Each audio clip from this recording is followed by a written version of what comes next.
filmləri görəndə estetik zövqdən az qala ürəyim gedəcəkdi. Bu necə rənglər, bu necə nostalgiyadır. İndi sənə yenicə qədəm bastığımız ilin vizual olaraq necə görünəcəyini göstərəcəm. Özü də Pinterest-in bu günlərdə elan elədiyi trendlər üzərindən. Yəni əgər sən dəbli geyinməyi, estetikanı, interyerdə yeniliklər etməyi sevirsənsə, bu video sənə çox maraqlı olacaq. Amma xüsusilə kontent yaradıcıları, modelyerlər, dizaynerlər və sənətçilər yaxın əyləşsin. Məncə bu video hamı üçün aktualdır. Pinterest Predicts 2026 məqaləsinə əsasən əsas trendləri seçmişəm və indi onları sizinlə paylaşacağam.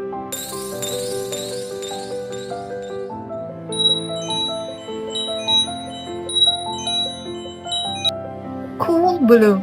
Deyirlər bu il soyuq olacaq, amma havanı nəzərdə tutmurdum. Emosional mənada deyirəm.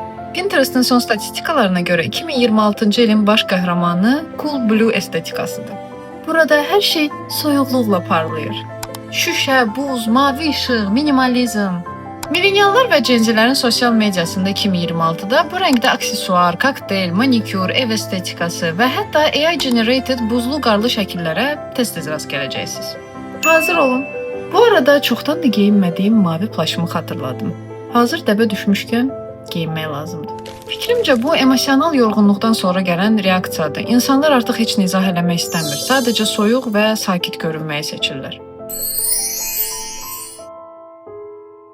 Əgər bir zamanlar gotik saç, makiyaj, paltarlar, çokerlər sənin qarderobunun bir hissəsi olubsa, yaxın əyləş. Deyəsən, məktəb dövrlərimizə geri qaydırıq. 2026 estetika trendlərinin bir digər qəhrəmanı Vamp Romantikdir. Bu, təhlükəli gözəllikdir.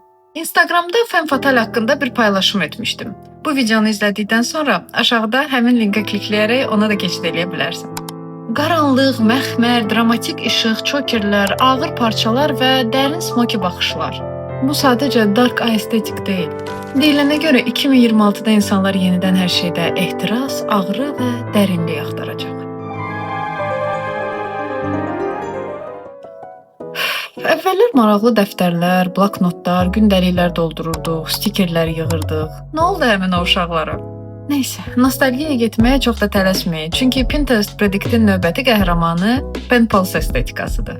Süni intellekt dövründə axır ki insanlar yenidən əl yazısı üçün darıxdı. Pen pals isə məktublar, dəftərlər, şəxsi qeydlər, gündəliklər deməkdir. Düşünürəm ki, bu trend sadəcə bloknotda yazı yazmaqla kifayətlənməyəcək. Məncə bu həm video montaj, həm dizayn, həm digər industriyalara da öz təsirini göstərəcək. Çünki bazarda əməlli başlı keçmiş üçün nostalgiya hiss olunur. Bir zamanlar nənənin üzüklərinə, sırğalarına, broşlarına heyranlıqla baxırdınsa, sənə çox bomba xəbərim var. Broşlar və böyük aksesuarlar geri qayıdır. Çünki bu ildən aksesuarlar artıq sadəcə gözəllik üçün deyil, bu bir kimlik və status göstəricisidir. Tövsiyə edirəm ki, il başlamışkən bu videonu yaxında xaricə gedəcək dostuna göndərəsən, oradan bəlkə sənə maraqlı broşlar gətirir. Bu estetika bir növ mən kiməm sualına səssiz bir cavabdır. Sizin əvəzinizə sizin broşlar, aksesuarlar və xüsusi üslubunuz danışır. Heç bir label və ya logo olmadan, estetik və mənalı. Ən çox bəyəndiklərimdən biri isə Afrohemian estetikası oldu. Afrohemian Afrika estetikası ilə bohem ruhun birləşməsindən yaranır. Teksturalar, əl işi, torpaq rəngləri, köklər, toxunma geyimlər. Bu, eyni tipli evlərdən, paltarlardan və estetik kopyalardan bezmiş insanlar üçün məncə çox ideal seçimdir. Çünki buradakı rəng ahənglərinin estetikliyi və gözəlliyi məncə insana təsir eləmədən keçə bilməz. Bütün bu Pinterest estetikasının içində ən favoritim Funhouse oldu. Millennial olduğum belə bilinir. Nəysə, mən davam edeyim, indi özünüz başa düşəcəksiniz niyə. Burada ev artıq mükəmməl olmaq məcburiyyətində deyil. Funhouse oyun, rəng, ironiya estetikasıdır. Biraz uşaqlıq, biraz absurd. Axı biz millenniallar çox tez böyümək məcburiyyətində qalmışıq. Bu il uşaqlığımıza az da olsa toxunmaq şansımız var. Qalın xətlər, kontrast rənglər, sirk estetikası və geometrik formalar. İstəyirəm çoxlu pulum olsun, evimi ancaq belə bəzəyim. İndi isə estetik trendlərdən görünən olanı yox, hiss edilən olanı göstərəcəm. Ətirlər. Qoxu ən güclü estetik alətdir əslində, çünki son nöqtəni məhz gözəl ətir qoyur. Scent stacking bir neçə ətrin qat-qat istifadəsi trendidir. Bilirsiniz, mən balaca olanda nənəm müxtəlif ətirləri alıb bir flakonun içində qarışdırırdı və həmişə bir çoxları ondan soruşurdu ki, həmin ətri hardan əldə edib. Həmişə demişəm ki, bu qadın dövrünü çox qabaqlayırdı. 2026-cı ildə artıq ətir qarışdırmaq stilin bir hissəsinə çevrilir. Çünki bu il sadəcə vizual bəs eləmir. İnsanlar bütün hissləri ürəkdən yaşamaq istəyir. Bu il həyat deyəsən yenidən böyük bir səhnəyə çevrilir. Opera estetik, dramatizm, lüks və teatral jestlər estetikası.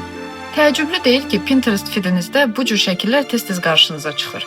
Sadəlik dövrü bitir deyəsən, insanlar artıq böyük emosiyalar istəyir.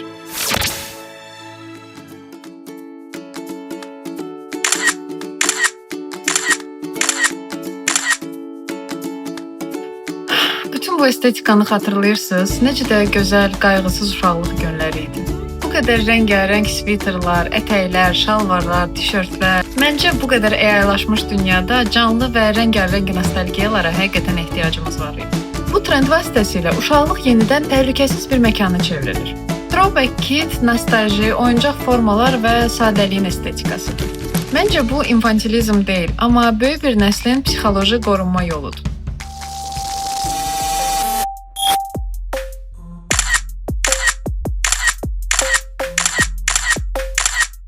Gen Z dostlarımın storylərində tez-tez bu cür fotolar görürdüm. Və nə yalan deyim, xoşuma gəlirdi. Amma biz milleniallar öyrəşməmişik axı, mütləq bütün fotoları ideal vəziyyətə gətirməliyik, ancaq ondan sonra paylaşa bilirik. Biz də artıq bezmişik və Gen Z-lər bu qeyri-mükəmməlliyi artıq həyatımıza gətirir. Glitchy glam, səhvlər, rəqəmsal pozuntular, qüsurlu gözəllik, zenit fotoaparatlar və plyonkalar estetikasıdır. İnsanlar artıq ideal görünmək istəmir, onlar real olmaq istəyir.